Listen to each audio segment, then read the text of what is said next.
Bien, yo creo que para alguien que ha tomado o toma la literatura como como parte de una pasión central, como dice Vargas Llosa, una pasión exclusiva y excluyente. La idea de la escritura es que hay que asumirla como un ejercicio, como un trabajo continuo, sostenido, que en el que precisamente la idea de la inspiración, por ejemplo, es algo que va a estar involucrado con lo que significa el poder estar ejerciendo de manera continua, por un lado, el lenguaje, que es la escritura, que es lo clave para este oficio, y por otro, lo que significa la imaginación. Entonces yo creo que es importante para alguien que esté interesado en la literatura tener en cuenta que eh, construir historias parte por el hecho de también tener presente lo que significa una tradición.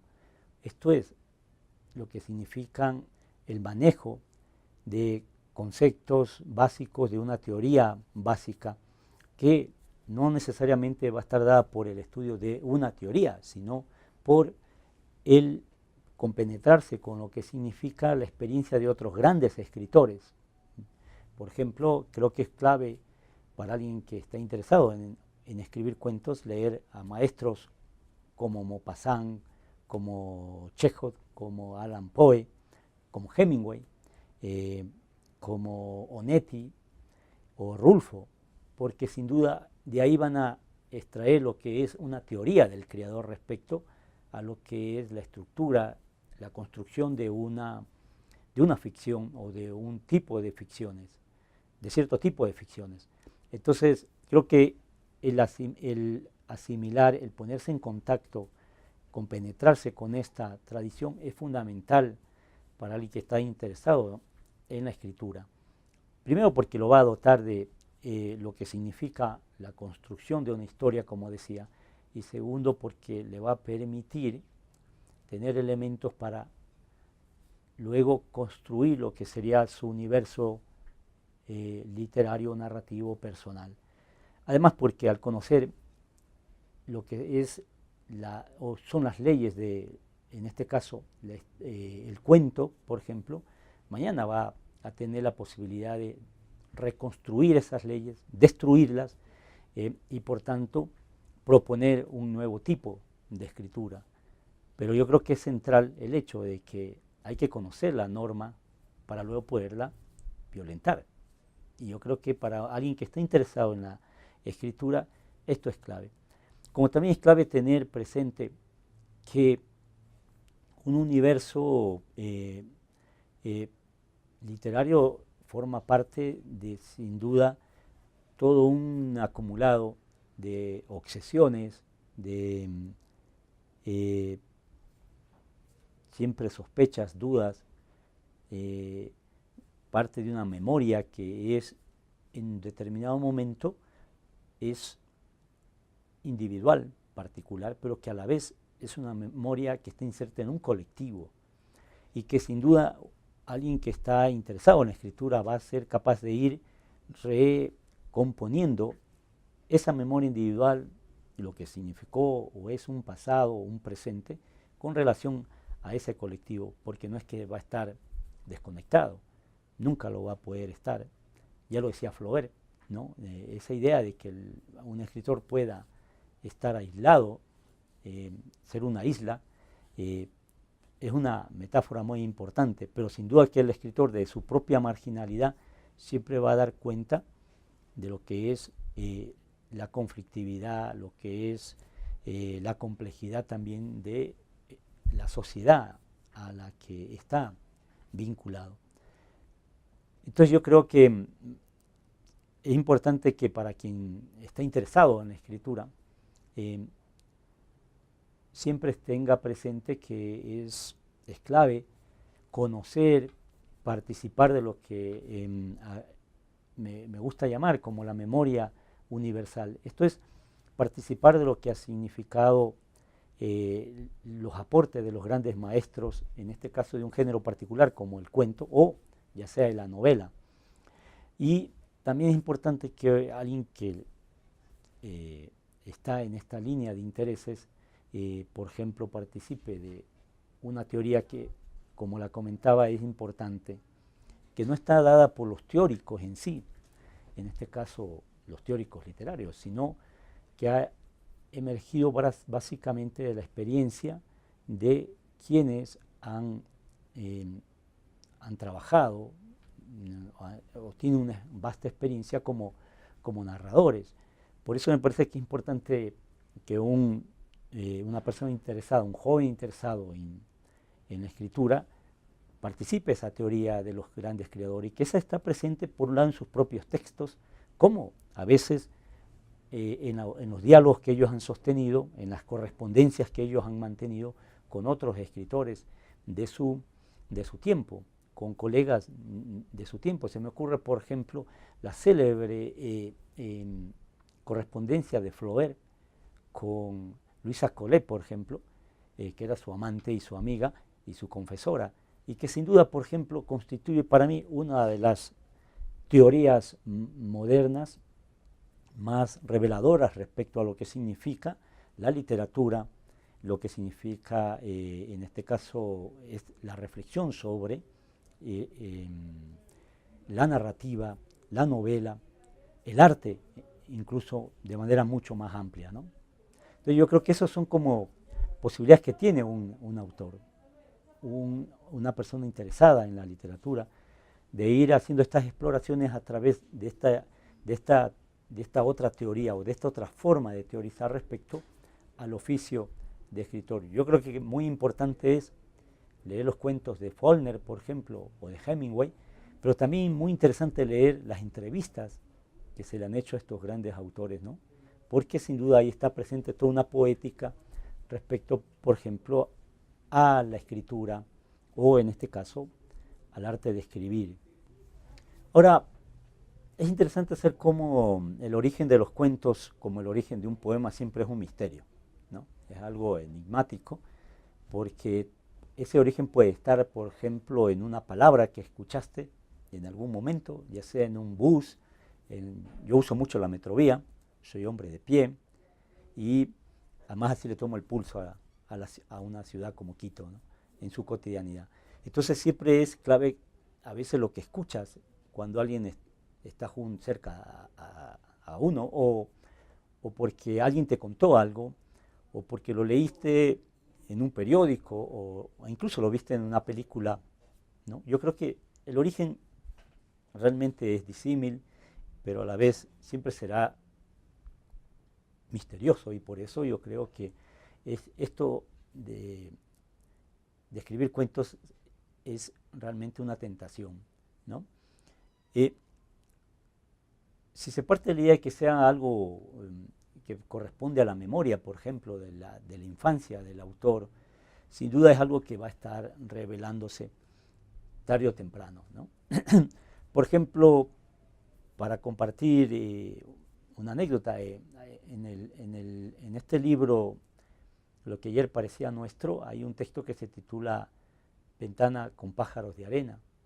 El origen de ese texto en algún momento dado fue que todo ocurrió por una escena que vi, que ni siquiera era en el lugar donde ocurre la historia, sino que era en otro contexto, que creo era la casa de algún amigo o algo. El hecho de que estábamos conversando y alguien en ese rato soltó, se le cayó un cuchillo, ¿no?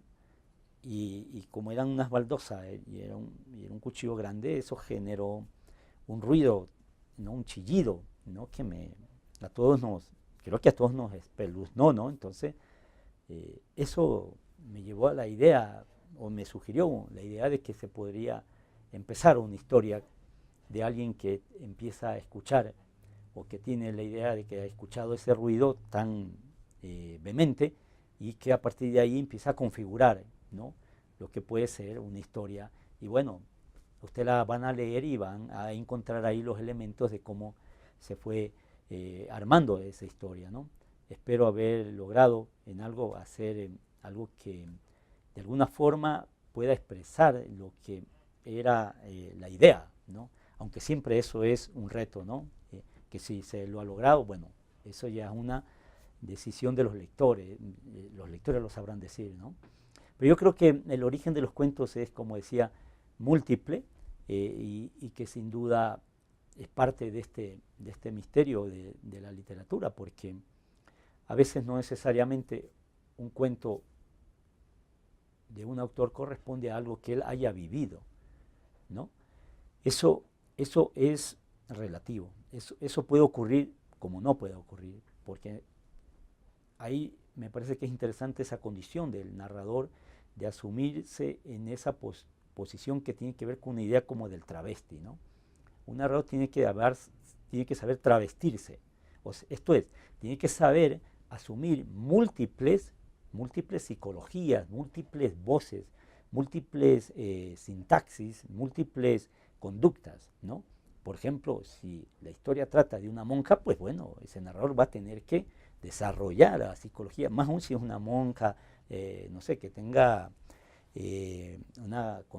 una psicología perturbada, ¿no? Y compleja. Bueno, por lo general de esas son las que nos interesan y, por cierto, interesan a la literatura, ¿no? Entonces, igual puede ser si se trata en este caso, de la vida de un sicario, ¿no? Que el narrador está representando en su historia. Sin duda va a tener que construir, representar, ¿verdad? Esa condición. Y eso es lo que lleva a un autor a poder desarrollar lo que en teoría se llama el pacto de verosimilitud.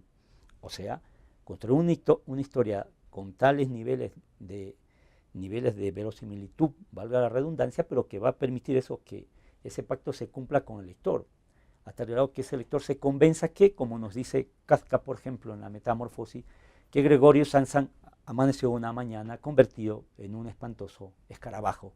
Y todos nos creemos, ¿verdad? Y todos nos espantamos, porque además es la condición, desde el punto de vista ya de la interpretación, ¿no? De la hermenéutica, de lo que va a ser el sujeto moderno, que Kafka está configurando de esa manera absolutamente perturbadora, atroz, ¿no? Y que bueno, eso tiene que ver con la idea de construir un personaje, ¿no? Y la construcción de ese personaje pasa por esto, por la idea de que un narrador, un autor debe amar a su personaje, por más que éste sea un sujeto deleznable, absolutamente despreciable, pero que tiene que existir esta relación de amor-odio. Lo que no puede hacer es ponerse en un plano de juez y a pretender prejuzgarlo o juzgarlo, porque esa no es la tarea de un narrador. Acordémonos lo que decía Borges: a un autor le está permitido contar una historia, no su moraleja, porque estás proponiendo un cuento, no una fábula, ¿no? Y por tanto esa idea de la moraleja es algo que no tiene por qué ser una preocupación del autor. Va a ser el lector el que va a tener, y esa es la propuesta de la narrativa moderna y posmoderna, que asumir esa condición de ser coautor del texto, ¿no? Porque él es el que va a poner ese otro elemento en la historia, que es concluir aquello que el narrador está proponiendo, está sugiriendo, ¿verdad? Está aludiendo, pero que la coparticipación del lector es activa. Es lo que esto es lo que muy bien han reflexionado autores como Cortázar, Piglia, por ejemplo, ¿no? Entonces, eso es importante a la hora de construir un personaje, ¿no? Y también me parece importante que un autor tenga en cuenta que si algo es indiscutible en la literatura y el arte, es que el arte no perdona lo inauténtico. Por eso incluso cuando leemos historias en las que se percibe que ese universo como está evocado es inauténtico, asistimos frente a una literatura que ha sido falseada por el propio autor, lo cual resulta ser cuestionable, ¿no? Cuestionable por el lector, ¿no? Ni siquiera eso lo van a hacer, no digamos los críticos en su momento, pero el propio lector se va a percatar que ese juego o esa propuesta en la que le tienes que pasar al lector gato por liebre, y que es ahí donde se cumple el juego, o debe cumplirse el juego, este no se realiza a plenitud. Por tanto, lo que has pretendido tratar de darle como una especie, ¿verdad?, de